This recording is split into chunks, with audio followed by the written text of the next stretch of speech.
Do not scratch your eyes. Hello, you're listening to the Do Not Scratch Your Eyes podcast. I'm Justin. I'm Cole. And I'm Peter. And it's that time of year again when the accounts come out at Vicarage Road. And as always, Peter's sat down and no doubt created some spreadsheets and things. So let's go through it, shall we, Peter? Let's see what the financial position is now. Yes, this is the fifth time we've done this. This is the fifth time because it was 4 years ago was the first time I went through the accounts for DNSYE. That was the first time, really, well, to my knowledge, a podcast or Watford fan platform had gone through it in kind of any detail. Others may have gone through the accounts. There are lots of other people who enjoy spreadsheets as well. And many will have had a bad feeling about where things were going, but they either didn't say anything or they didn't have a sizable enough platform that ugly wankers like us have to say anything on and get some attention.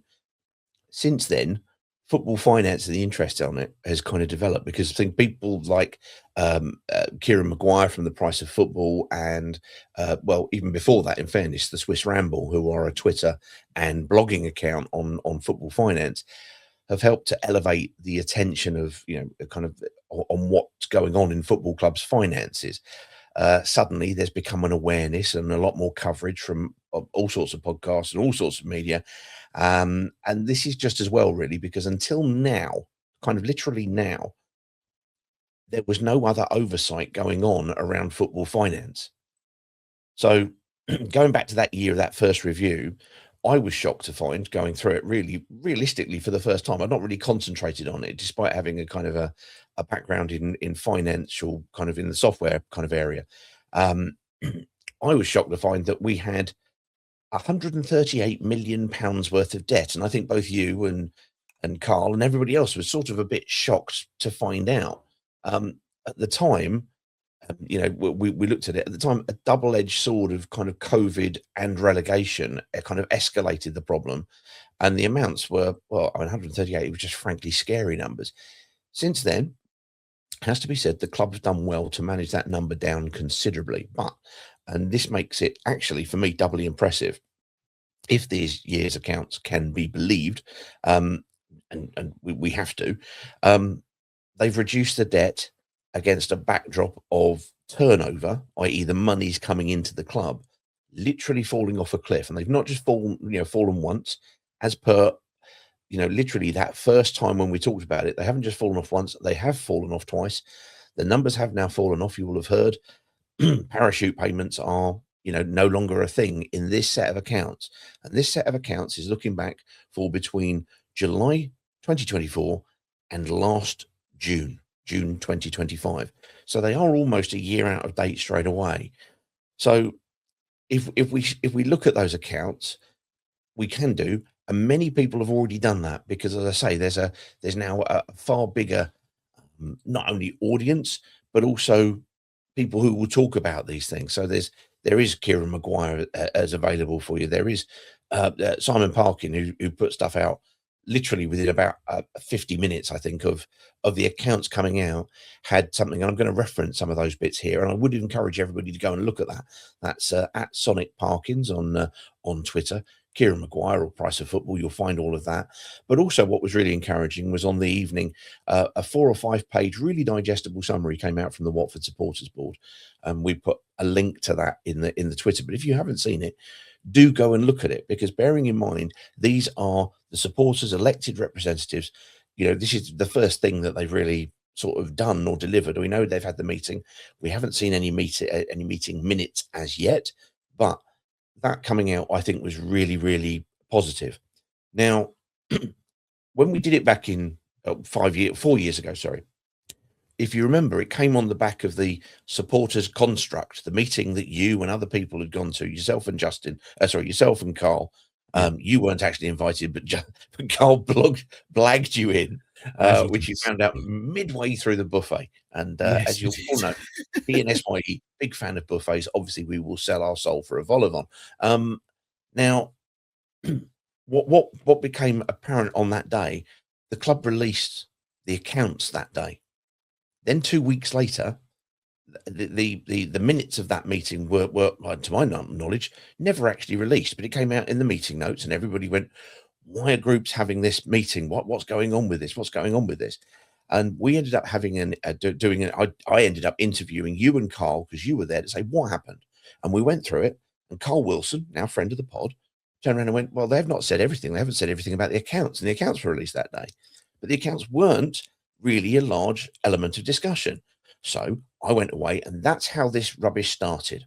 I went away and had a look at it. Now, I'm not saying anything about the club going all the way back there, but releasing something that started a big furore was basically going, oh, look over there, when the accounts were coming out over there. I think that's almost beyond doubt, personally. I remember it well. Yeah. That being said, so it was like a month, maybe 6 weeks after the accounts had been released back 4 years ago, 5 sets of accounts ago, and nobody looked at it. Now, as I've said already, within literally an hour, people are coming out with, here is the analysis. This is what's happening. It hadn't even hit the Watford website by this point. People monitor Companies House for when this stuff is released. So and they'll share stuff with you. So please go and have a look at it. But that always then causes the question to me, okay, so what can I say, or what can I look at? How can I analyze anything that's any different from what they're doing? You don't need to see this a few days later. So I try and think of it as if I'm almost like a Sunday columnist in a newspaper. The news will come out Monday, Friday, Saturday. My take is hopefully a slightly different look at it. And I'm trying to look at it from a point of view of some of the conversations that are had, and whether or not I agree with them or I disagree with them, but also the direction of flight in terms of Watford, but this year especially, football in general, because it's going through an existential crisis. It really, really is. So let's get into a little bit of that. So let's first start with this year's figures, first of all, because all the people who are going to look at the accounts from an accounting point of view will look at it as an accounting period and say, what happened? Have we got the right figures between July 2024 and June 2025? And that's what they should do. And I'm going to cover that off really, really quickly, because this resource is out there, but I'm going to articulate it for the people who are just either listening, or if you're just watching this for the first time, but also say, look, go and have a look at these guys' accounts. It's really interesting stuff. Kieran Maguire, The Price of Football, put out a tweet that really does give you a solid understanding about what's happened. And they tend to do this in a comparison from this year to the previous year. Okay. So what they're doing is saying, have revenues gone up or have revenues gone down? It's a good way to look at how the business is trending. Revenues were down to 26 million, and that's 55% lower than the previous. That's down 55% from the previous year. Wages down basically down 15% to 28.1 million.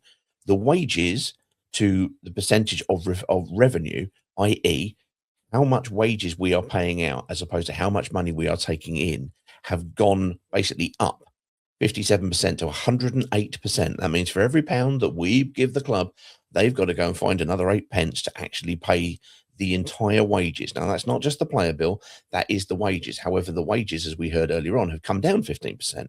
So why is this the case? It's because that revenue has come down 55%. Why has the revenue come down? Come down because of the TV parachute money ending. We'll go into the figures in a bit more detail, but what we're going to do is have a look at something slightly different, hopefully. The highest paid director, this was a big issue over the last few years. That is basically Scott Duxbury. Let's call it out by name. In 2024, Scott Duxbury was paid £1,085,000, £1,085,000. The highest paid director for this last season gone by, or this last accounting period gone by, £471,000. Now, you may or you may not remember on a fan chat back last year, and it would have been in and around sort of maybe September time, something like that. We were told that that Scott Duxbury had basically taken this this reduction. I'm surprised it wasn't not even seen in the previous accounts, personally, because the September when he told us was 2023. I would have imagined it was 20. The accounts. Let me start that bit again. I'm surprised we didn't see a little bit more of that earlier, because he actually told us in September of 2024. But hey ho, it's there. It's there now. He is no longer on a million. His figures have been halved. The underlying loss that we have, i.e., how much money we are losing, is 28.5 million. Now, the underlying loss is something we're going to go through in a minute because there's different elements of loss. That's up 152%. Sales of players net 15.8. We're going to see some slightly different numbers in a little moment. Interest costs, which are mainly paid against loans from the group, i.e., Gino Pozzo, 3.5 million. Pre-tax loss 16.1 million, as opposed to a 2024 profit of 12.7 million. Player purchases, £2 million. Player sales, 17.6. Total borrowings, 69.6 million. Total losses over 3 years, 66 million. Then it makes a couple of remarks which are kind of off the cuff but kind of interesting. Club is controlled by a company in Luxembourg. There's a lot of things that go through Luxembourg. Don't always stop. It also says fans considering GoFundMe campaign to make up the shortfall in Scott Duxbury's obviously drop in salary. I think that was somewhat tongue in cheek. I think that was very tongue in cheek. Let's move on to Simon Parkin and some of the he goes through some of those figures as well. But there's also his suggestions about what might have to happen in the long run here. And there's a lot, if you're looking on screen, there's a lot looking at it and going, okay, it's a rock and a hard place. Most championship clubs are posting heavy losses. More of that in a minute. The owner ability or willingness to continue the fund is assumed by many, I think, by turning down opportunities that kind of suggest this is not an issue, i.e. opportunities to sell the club. There have been those in the year. However, never completely rule it out. Just our Sheffield Wednesday fans. Yes, well, we'll get more to that in a minute. Again, what I thought was really interesting on here was what he said, what I'd look to do with regards to 26, 27 in the season. So this is where we're kind of pivoting from this year's figures to sort of looking forward. He said continuance of player trading model means there has to be some loading of the funnel. And this is the players coming onto the conveyor belt, if you will. With some potential gems. Sell significant players of value to try and balance the budget. Look closely at players on higher salaries. Consider value for money. Get rid of them if they're not. Carry out a thorough review of non-playing costs and work to reduce where you can. However, turkeys do not vote for Christmas.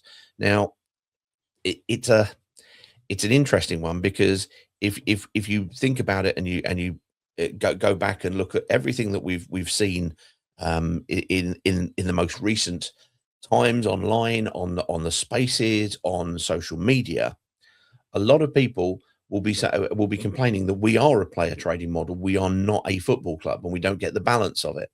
And I don't think those are wrong. This is looking at this from purely a financial point of view, and we have to, for reasons that you'll see. Just before you go into this next bit, what I would do for the 26-27 season, but we're looking at accounts 24-25, so there is going to be another set of accounts. There is absolutely, and this is something that we have to consider, is the fact that we're talking in this year, and let's get to it. Let's get to it, because if we get to it, we can kind of see it. We can see what I'm trying to talk to. A number of people have come out and said, well, if you look at championship clubs, they're all filing these sort of numbers. Everybody's bad. So actually, you look at it, we're not as bad as some, and we're better than others, and it's good. The problem is that for me, that is effectively like the lemming who is halfway over the cliff to going, look, we're not as stupid as the lemming in front of us, right? I genuinely mean this, and this is the direction that football is going. I'm going to share with you a little bit of information as to why, and you may have already seen it, and that's great. But this is for maybe those who don't. If we are, kind of losing money hand over fist, it is unsustainable. If other clubs are losing money hand over fist, we're even less sustainable, because opponents that we play are not just simply opponents on the pitch. They are also our trading partners. They're the teams that, if they haven't got money, we can't sell overvalued players to everybody. And money is going out of the door quicker than you would imagine in football, in England as a whole, right? And there's a real change coming, so we need to get to that. So what I'm projecting up on the screen at the moment is, and my take on this is, I want to have a look at a few things. In order to look forward, it's apt to look back. Okay, nothing predicts future performance like past performance. But also, if you are going to make changes, surely you have to base it on what has gone before. The club's total turnover, okay, went from 12 from in the year 2012-13, which was the Pozzo's first one. We had 18.1 million. The second year we had 16.7 million. Then we had 18.3 million. At that point, we got promoted, and the turnover flew up to 94 million. The next year, 124 million. The next year, 128 million. You can see that these figures bear no relation to one another. Okay, they went through, and on one of these things previously, I had turned around and used the Joseph in his Technicolor coat dream scenario, where the Pharaoh of Egypt had a dream, and Joseph goes and interprets the dream, and he says, your dream basically means that Egypt will have 7 years of plenty and then 7 years of famine. And so Egypt go away and prepare for everything. And I said out to everybody, welcome to famine. And I don't think anybody's prepared for it. It's an interesting one, this, because actually, when we've gone into famine, we have actually reduced some of the debt. We're going to see that. But what is that turnover made of? Okay. So here is now the same chart that we're looking at, but there's some interesting elements to it. Okay. It's made up of match day revenue. So you can go through the finances and see this, but here is a visual piece on there. We'll also put these slides onto Twitter, and or go and look at those other ones that I've mentioned there.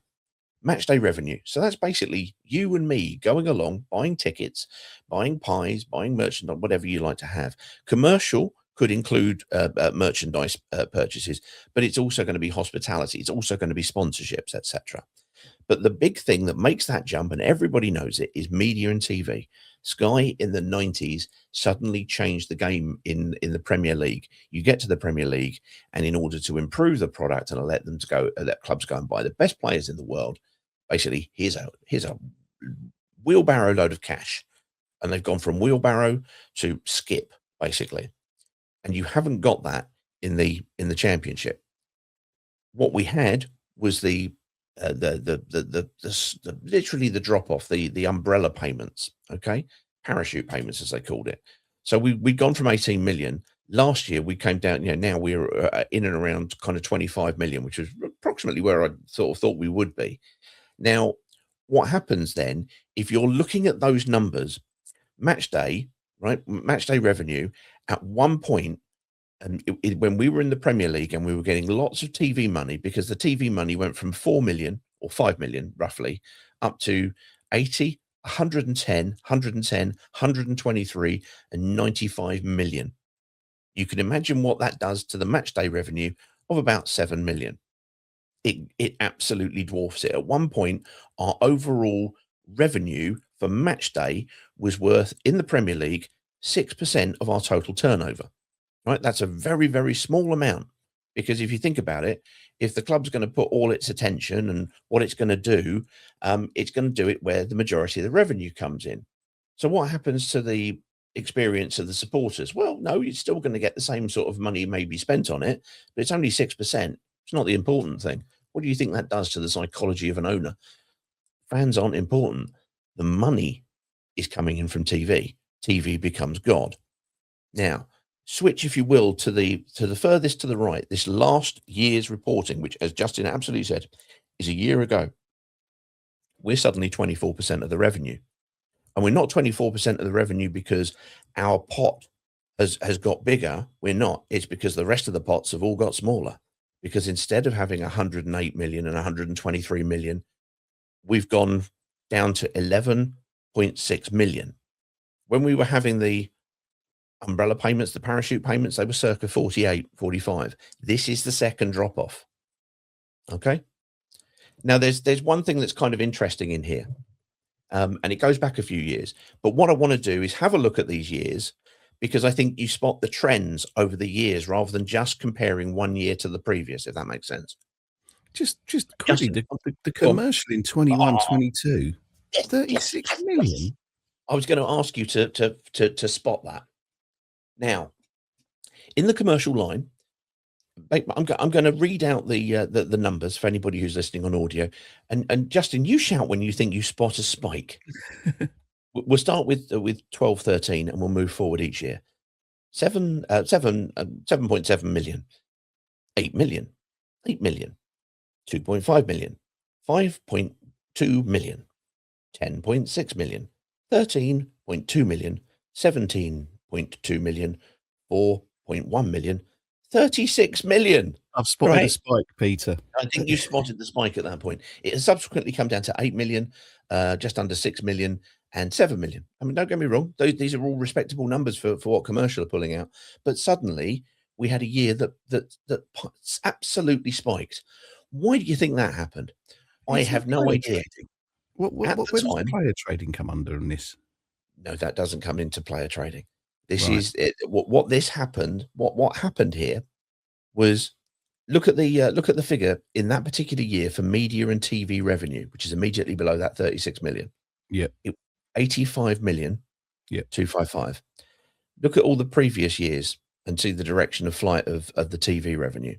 My estimate and things that got reported at the time, because we did mention this, and I said, "Wow, the commercial team has done incredibly well." Clearly, why is this? And we talked about it returning to it. This is a spike. This is an anomaly. Did the club benefit in any way, shape, or form? Well, looking backwards, looking forwards, do we all remember when a certain suggestion that we were going to be floating and we were going to be putting 10% of the value in exchange for, or 10% of the club, putting it up for sale? On screen, I'm going to put in some of the information that came up, some of the claims that were made in everything. One of them was that our share in our financial growth, because commercial revenue grew the fastest rate of any European football club at 2018 to 2022. Now, picking out a 4-year period is kind of an interesting one, but they did it. And why do you think that was? Well, the reason was because that 36 million, as opposed to the figure for commercial in 2018, 2019, which was 13 million, gave us a nice, lovely claim to be able to make. Was it erroneous? Yeah, I would suggest so. So some of the investments that they mentioned there were 239% commercial revenue over 5 seasons, the highest of any European football club. Yeah, I don't think so. So you have to be careful, and you can only spot these trends when you go back and go, that was an outlier. That wasn't right. That wasn't proper. So anyway, enough of that. There are some other there are some other issues and things that we want to spot, because we've been talking about debt, and we came into this equation in the year 2021, 4 seasons ago, or 4 years ago, but 5 sets of accounts ago, if that makes sense. And we came in and it was at 138 million. And there's the figure for 2021, 138,597, then 3 zeros after it, 138,597,000 of debt. That was a huge spike. And that was spiked, if you remember, because we got relegated and COVID hit. And COVID had a big impact. There is no doubt about that. Okay. And people who say, oh, it's only COVID. Yeah, you're not wrong and you're not right either. Let's go back a little bit, because past performance potentially predicts, future performance, but also you can spot trends. You can see when things occurred. People all talk about the Premier League like it is the land of milk and honey and the solution to all things. Well, let's see. In 2012, our debt was 12.5 million. 13, 14, 12.2 million. 14, 15, 11.9 million. This is in the Championship at this point, and it's going down, the debt. This is a good thing. 15, 16, our first year in the Premier League, it goes up to 18 million. And then the first of a couple of consecutive spikes. This is prior to COVID. This is prior to relegation. 16, 17, we go from 18 million to basically 49 million. That's when the debt started accruing. Those red lines are seasons when we are in the Premier League. The following season, we went from that 48 or 49 million up to 83 million. Now, people will look at this and go, yeah, well, of course we were. We were establishing ourselves in the Premier League. Yes, we were. We were. However, we were also getting, as you saw on the previous thing, a massive increase in turnover. basically the Premier League is not the land of milk and honey. It is the land of milk and a bill to pay for the milk. Okay, that's the problem with this. So when we're looking at this, and then we carry on with this going through in the 4 years that we were, or the 4 years after we've built up to 48 million, it goes to 83, goes to 88, goes to 92 million. You can see that the debt is rising, and then we have COVID, and then we have the crash, and we have the relegation, and it all hits in one hit. It goes up to 138.5 million. Now, I think, and this is why I said at the time, the only oversight, the only governance, if you will, bearing in mind we didn't look at this until about 6 weeks later, nobody was screaming, fuck me, we've got 138.5 million pound of debt. Where did that come from? Because there wasn't it wasn't being looked at. Social media has some good things about it. Podcasts, price of football, etc. That's a good thing. This wasn't being looked at by the FA. The FA weren't going, hang on, come and have a look at this. The following season, it came down to 124 million because suddenly people were kicking and screaming about this. And then it came down to 115. The last set of accounts, bar one, it came down to 71 million. Now, because we're looking at 24-25, that's got an interesting element to it. Okay, let's have a look with the breakdown of the same figures. So now what I'm doing is breaking it down between how the debt is shown. Is it holding company, i.e., who owns it in the end? It's Gino Pozzo. Let's be frank, holding company is Gino Pozzo. We were also going out and taking these big loans out and or leveraging the debt against the holding company for those spikes, because Watford itself was operating non-profitably in the Premier League. Well, if you keep saying, well, we built up the debt, but we'll get that back when we're in the Premier League, you're sort of wrong, because it's not the place you want to go. There's a lesson out of this. However, back in 2023, we had the Parlaci Gino event. At there, as basically Scott Duxbury has a want to do, what he did was, there's a phrase that they used to say about Boris Johnson, was he'd walk into a meeting and he'd throw a dead cat on the table, i.e. he'd say something that would distract everybody completely. And the first thing, before any questions had come out against Parlaci Gino, was Gino said his piece. He was very eloquent. I think everybody genuinely was impressed with him on the day. I can't deny it. Everybody was. He spoke very well, very eloquently. He stood up every time he spoke, unlike myself and Scott, who basically just slouched per normal. But when Scott did talk, he said, we will be debt free. He'd said it beforehand, and he'd said, we will be debt free. And I'd said, well, surely with COVID, that's gone for a ball of chalk. He said, no, in 2 years' time, we will be debt free.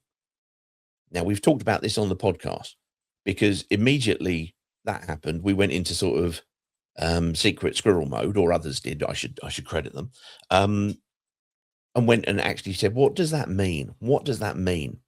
And the idea was basically, if you're looking at these, you'll see that there are third-party debts. Okay, third party. So things went out to, rather than it being held entirely by the club, as that debt rose to 138 million, we went from having third party, i.e. loans, of 16 million, which had grown from about 2 million. It had always been, pretty small, never over 7 million.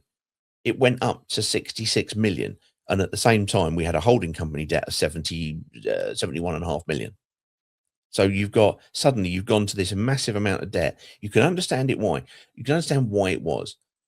Watford FC were not the only club to be suffering like hell during the COVID season. Revenues were an issue. We were somewhat insulated because we got the TV revenues, but some of those were clawed back. Let's not forget, because there was a penalty for not delivering it in the season's time. And if you remember Operation Restart, which saw us getting relegated, that happened primarily to protect those revenues. And there were some clubs who were down the bottom who were going, not sure about this. We were probably one of them, I would suggest. Just to clear something up here, holding company and third party, what's the difference? Is the holding company Gino and third party are others? As I mentioned, holding company, think Gino. Okay. Watford sits in a structure of companies. We've got 4 companies above us. 2 of them are in Luxembourg. Company above us is Hornets Investment Limited. So that's the holding company. Then you have Watford Association Football Club Limited. Okay. Our holding company is the one directly above, but they also have a company structure that go above. All of that is Gino. All of that structure, wherever that money sits, is Gino. Third party is basically loans. People will now be familiar with the phrase or with the name Macquarie Bank. Okay, now Macquarie Bank are, to my understanding, an Australian bank who will go and basically give you loans against against any number of things, but they lend to sporting and entertainment typically against future gate receipts or ticket sales or what have you. But they also Watford at one point were taking out loans against, well, basically, if they pointed to it in the ground, they'd take a loan out against it at one point in order to bring cash revenue in. Why did they do this? Because cash is king. We'll get onto what that means in a minute. So these are third-party loans. These are not owed within the group. They are owed externally. It means when you're paying interest, you're paying that interest to somebody else. It's not like the holding company where interest is paid. Some of it has been in the past deferred, and it could still be being deferred at this moment in time. So not claiming the interest that's loaned, but the amount that's owed kind of builds up over time. So the point being is we built up this third party debt. When Scott Duxbury said we're going to be debt free, he meant the removal of that, because there are two other types of debt. There is the debt owed to the third party. There is the debt owed to the holding company. But the next one is what was, and it's now become fairly kind of standard parlance over the last couple of years, is what's called that factored debt, whereby we sell, I don't know, let's say we sell Emmanuel Dennis to Nottingham Forest for 22 million. And most football transfers are bought on the never. They're basically sort of almost like hire purchase, if you will.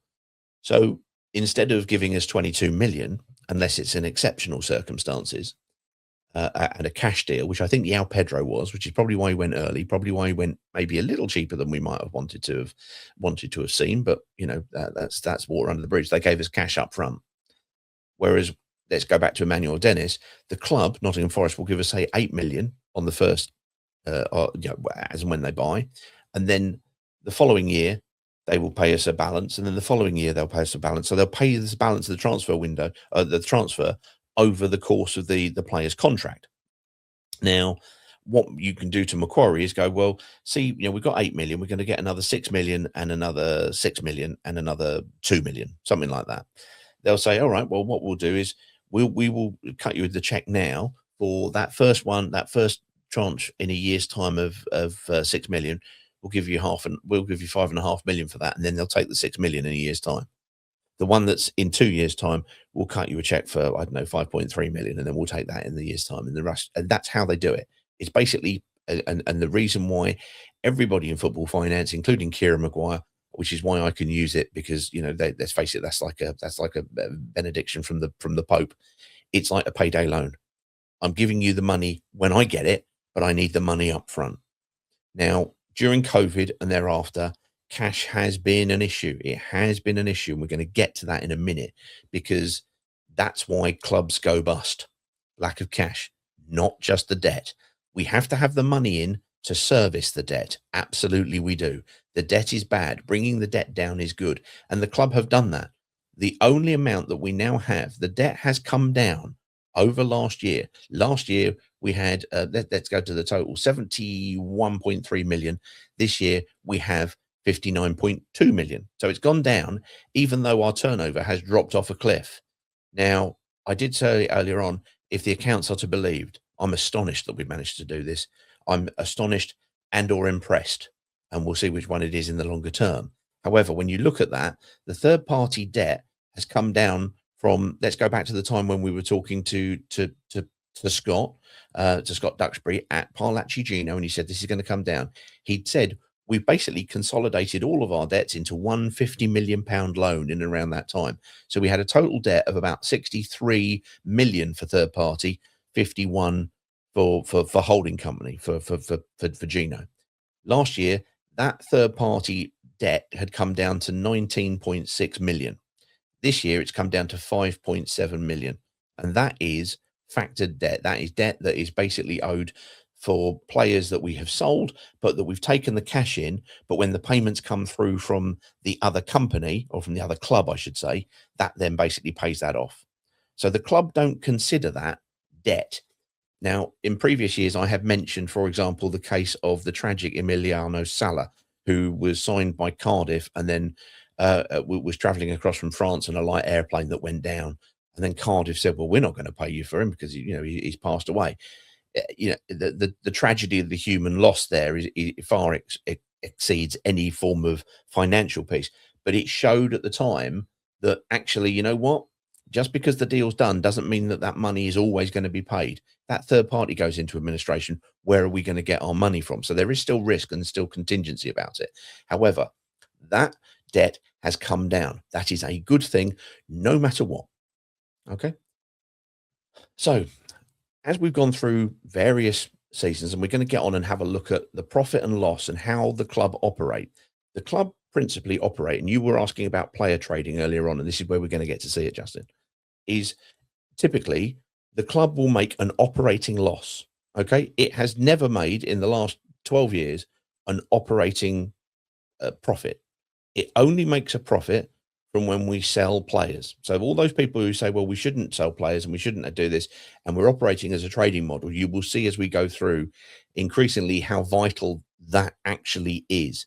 Have we got to do it better? Hell yeah. Have we got to try and do it better so that actually we have something that allows us to get up into the Premier League if we want to do that sort of thing? As you know, I'm wholly ambivalent to the delights of the Premier League.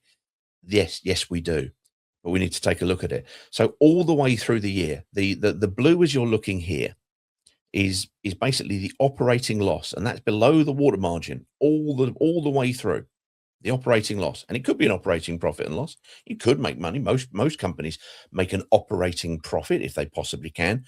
Football, yeah, not so much. Even more so now. The green, which is at the bottom of the debt, again below the water margin, is the interest that we've had to pay.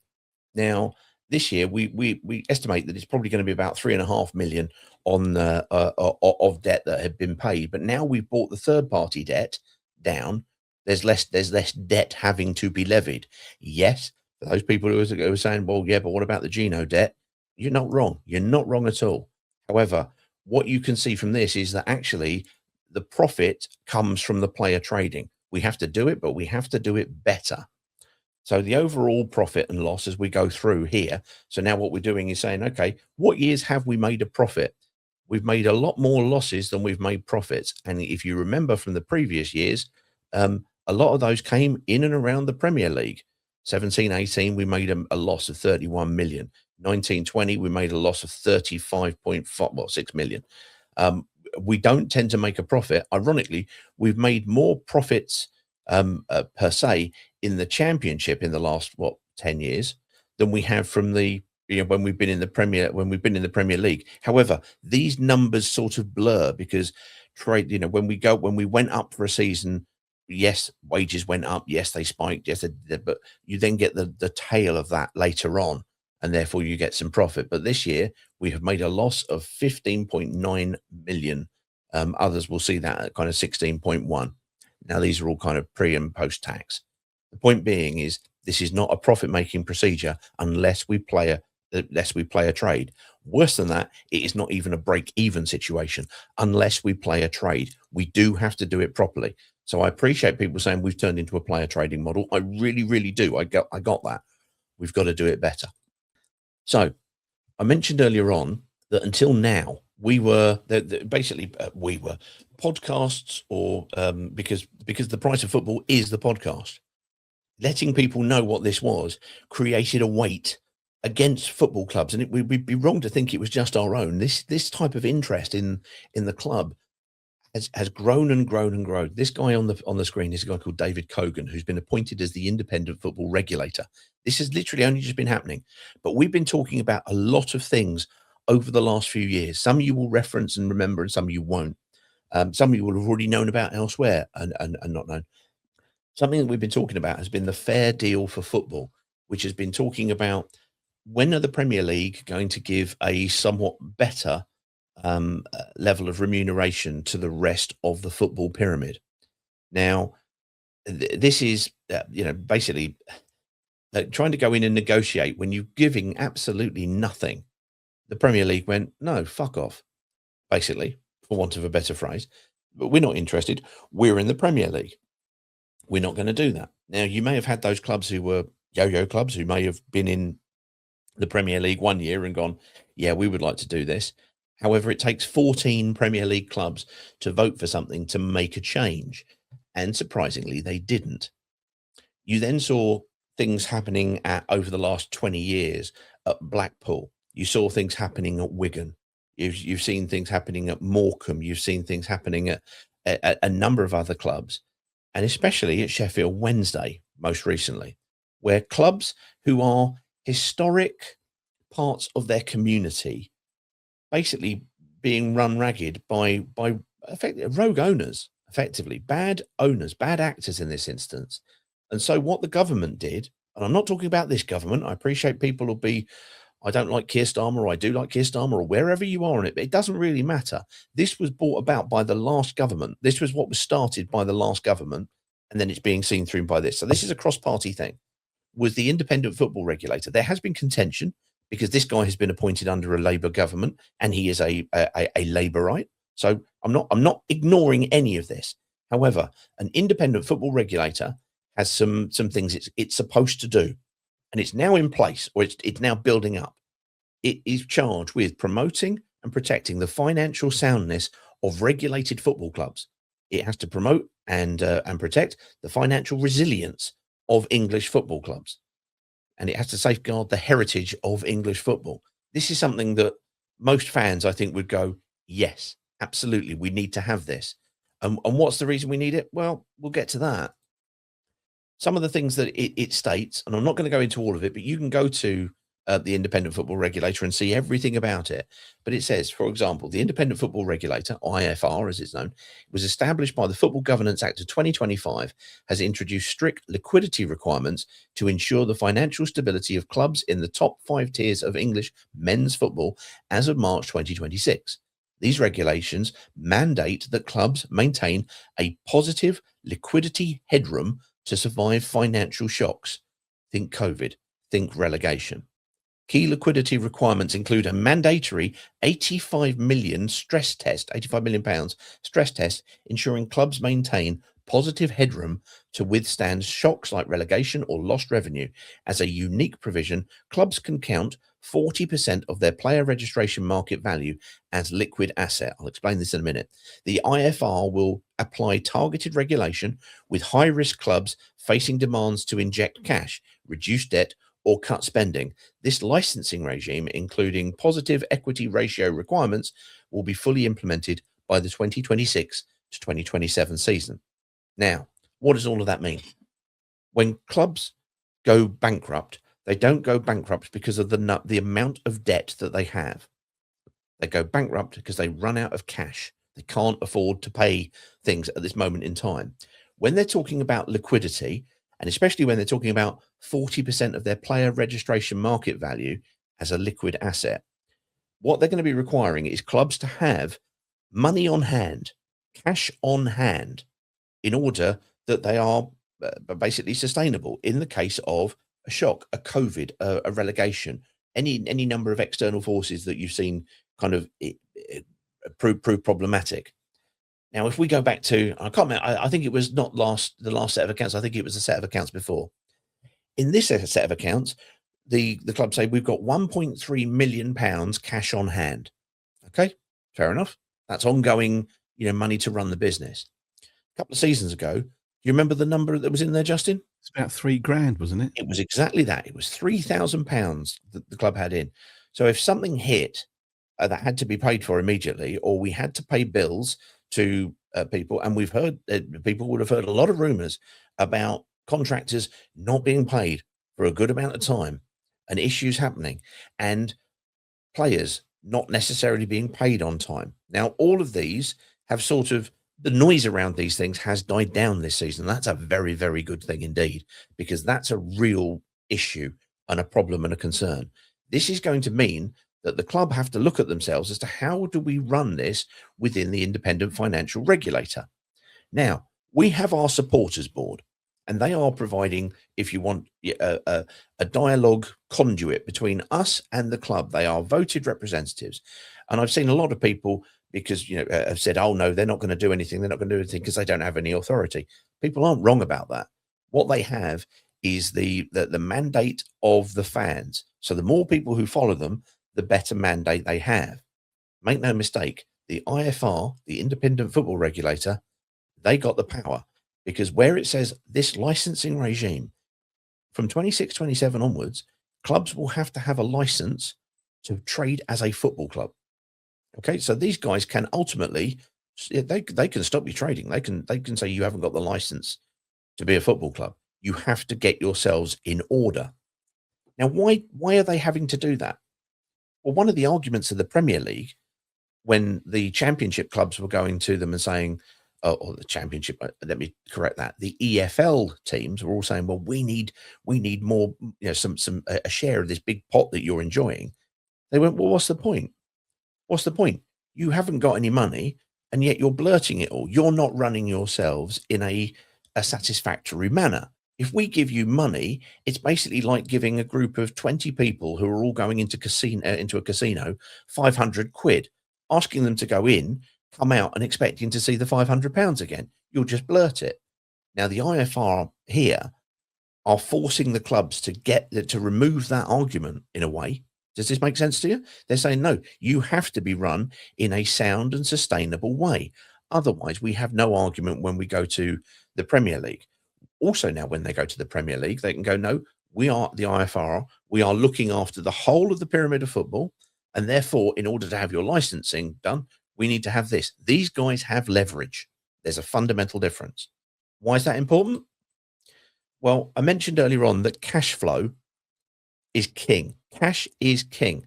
Sheffield Wednesday put up a picture of Chansiri and the excellent Barry Bannon, who was there aren't many heroes in these events, but he was probably one of them, even though he's now at Millwall. Now, just remember some of the figures that I've shown you. This was the last season's, okay, so not this season, not the one we've just shown you, but this goes back to year ending July 2024. This is the financial position of Sheffield Wednesday. Because some people say, oh no, we're too big a club to go into administration. We are not the same size as Sheffield Wednesday. We genuinely aren't as a club. Now, if you come back down here, Justin, under the column second from the right, and you come down to loss before taxation, and it's in brackets, which means it's a negative, and this is in thousands. They made a loss of £10 million. A loss of £10 million. Okay, they had a debt in the region of about 60 to 70 million. Ours now in the region of 60 million.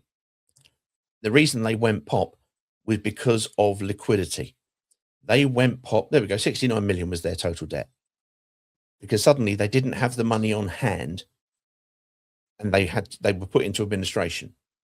So look, there is a danger here, because of all of that debt. If you go through and look at that breakdown of that 69 million, tell me, what does it say against the 61.197 million? Who's that from? Loan from controlling party. Holding company. All of that money is owed to Dejan Chansiri currently. Okay? Now, they've gone into administration. The consequences of this carry on. Of the about 70 million that's owed, and there are amounts owed to other creditors in the Sheffield area that Sheffield Wednesday have kept running on tap, because they're Sheffield Wednesday fans. They wouldn't want to take out, but put anything against the club or anything like that. So there are other people, but the majority of loans in this case are to Dejan Chansiri. He is not letting that go, as Mel Morris did with Derby County. He wrote off 200 million, right?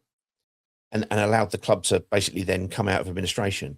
The rules are, when somebody buys you from administration or makes the takeover, they have to pay 25p in the pound for all the creditors. Guess who the major creditor is? It's Dejan Chansiri, and he wants his pound of flesh back.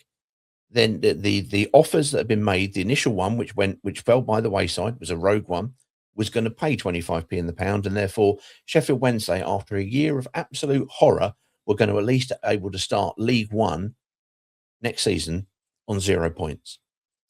That's not going to happen because he's not going to give that money away. So they're going to start with a 15-point deduction. This stuff rolls on, and it didn't roll on because of the debt that was owed to the manager. It happened. The trigger point was the cash wasn't there. So we need to. This is why, as I said, the IFR, the Independent Financial Regulator, are making clubs become cash rich or cash on hand available. There is that emergency piece where they will allow 40% of the value threshold that they're going to need to be of player stock. That's not going to continue all the time. So we can't just look at it and say, well, we've got the players coming through on this treadmill, on this conveyor belt, who are coming through, and we'll just sell one of those off. Don't forget, we've had to do this in previous years. There were a couple of players. If I remember, Espria went and João Pedro went in April. I wouldn't be at all surprised if the same thing happened again this season, to ensure that this season's accounts, as you said, we're going back there, are look better. Because the only reason these accounts look as good as they do, when we had a 27 million pound trading loss, the operating loss was 27 million, was because we had player sales.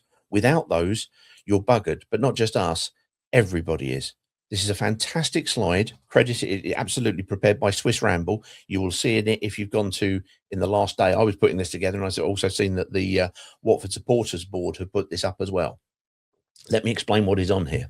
You have all of the clubs who have, until most recently, submitted their accounts. Now, these are the profit and loss before tax for 24-25. This is exactly the same year we are looking at it. As we look at the as we look at the Championship, we'll get to the Premier League bits in a minute, and we look at League One, we look at League Two, only clubs who've made a profit are in black. The rest are in red. Justin, how many clubs out of all of the ones put here, which is probably about 30 to 35, how many clubs are actually made a profit? Well, it looks like there's 2 in the Premier League, 1 in the Championship, 1 in League One, and none in League Two. Nobody in football is making a profit.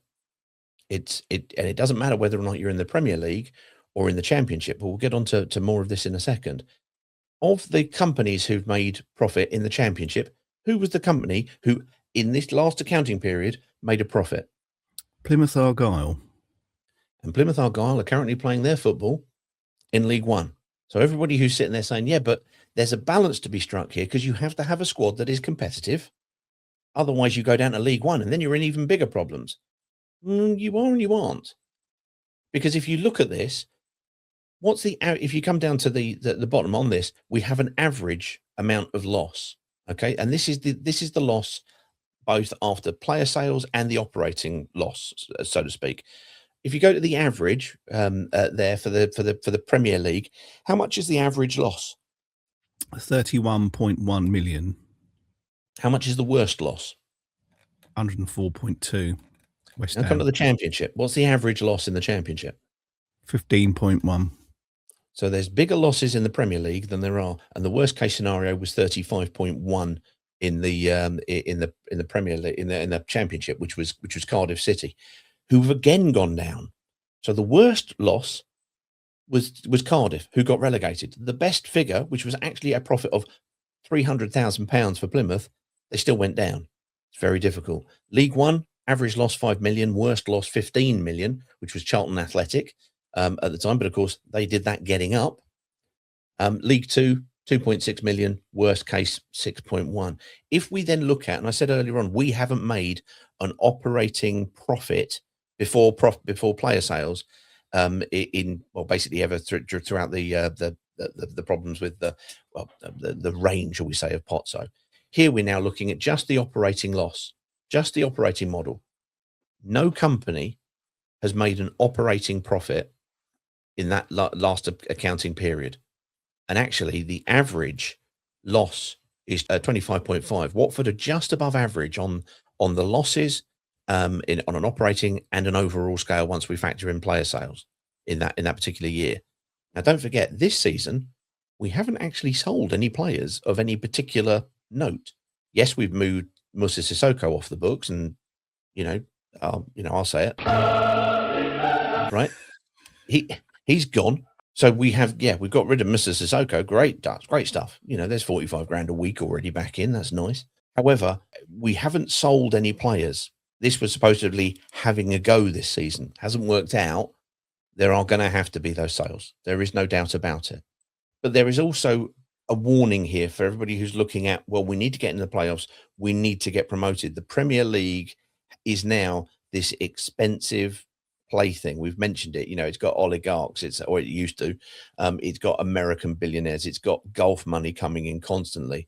The one thing that I think kind of says anything about anything on here as a symbol is probably this. As a metaphor, the Championship is a small bucket with a few holes. The Premier League bucket is massive. It's much bigger. The holes are equally huge as well. So this is a real difficulty. This is a real quandary. And this is why the IFR, the Independent Financial Regulator, is needed. That change has to come to football because it is withering on the vine at this moment in time. None of these figures are sustainable in the long run. For everybody to turn around and say it's become a millionaire's plaything, well, there's only so many millionaires and billionaires who want to basically, open the car and throw a car window and throw basically a bucket of money out every minute. Football has to cut its cloth, has to become sustainable. There is, the majority of monies that go out because of the wage bill, basically, because there is a chase to try to get to the top table, to this land of milk and honey. But you can see there, clubs are making bigger losses in the Premier League as it stands. This has to now cause for some for a change of direction from the Premier League to ensure that it's not being run after ridiculously, because you've got so much money coming in, but the chase to stay in there constantly is basically just means that it becomes in itself unsustainable. What is that going to look like, though, once all the clubs are regulated under this IFR? I mean, we can't tell, but is it going to mean that we're not going to be able to attract the best players because we can't afford them or pay them? Or I don't quite understand. I mean, I understand why they're doing it, but how is that going to look on the pitch? Well, I'll go back to there's a couple of analogies that I could make. The most obvious one is going back to Joseph and his Technicolor Dreamcoat. 7 years of feast, you then get the bill. If you decide that you're going to go away on holiday, I don't know, let's say to Goa, and have a lovely time, and you think that was so nice, we're going to go away. But the problem is that the holiday costs you, I don't know, let's pick a random figure, 5 grand, but you're being paid 3 grand each year. At some point, you're going to have to stop going to Goa. That's fundamentally what stands. Now, the difference here is, and I've said before, well, I think, and probably in a very utopian and ideological kind of way, that somebody needs to make a stand. But you could turn around and say, yeah, well, Plymouth Argyle made a stand. They made a profit of that, but they're now down in League One. So, it's a difficult one. But the lower you go, the lower the losses. You can understand why a club such as, for example, Wrexham, and I appreciate we talk about Wrexham in a positive way, which I'm sure irritates many. However, they will have spent less getting Wrexham from the National League all the way through to being on the verge of the Premier League than it will have cost to have retained, basically just paid the debt for some of those Premier League teams. West Ham making over £100 million loss, and they're still in threat of coming down, because the ones who panic does not mean that you're going to be, it's not the greatest position to make shrewd financial investment and long-term planning. So that they've made £105 million. That was a year ago, but has their position improved any from the spending of all that money? No. It's like anything financial. It needs to be prudent. It needs to be well done. There needs to be a plan. From Watford's point of view, and I go back to 2012, 2013, when they first came in, there was a plan as to what to do. We want to get up to the Premier League. We want to be in the Premier League within 5 years. Here is the project. Here is the plan. This is what we're going to do. A lot of people heard the word project and went, it's more than a project, because because the idea of a project is something you do and then you put down. But in business, as I say, that's the way things get done these days. Because a project gets taken out of any other business or kind of a normal business going on, and taken, and it has money and it has resources put against it because you want a particular kind of outcome. You want a positive. We don't really hear about that. We don't really hear about that anymore. And when the club, in fairness, has said it's going to do something, i.e., we're going to get debt free, when you work that through the Babel fish kind of translator to actually, to work out actually what it means, because it doesn't mean debt free, because we've still got debt. It's just owed to Gino, but in-house debt. It's not debt that the operational side of the club, which is run by Scott Duxbury, has to worry about. They were responsible for the other debt. They have done it. If you make a plan, you've got a chance of doing it. If you don't make a plan, you're just going to wander around doing, however things come up.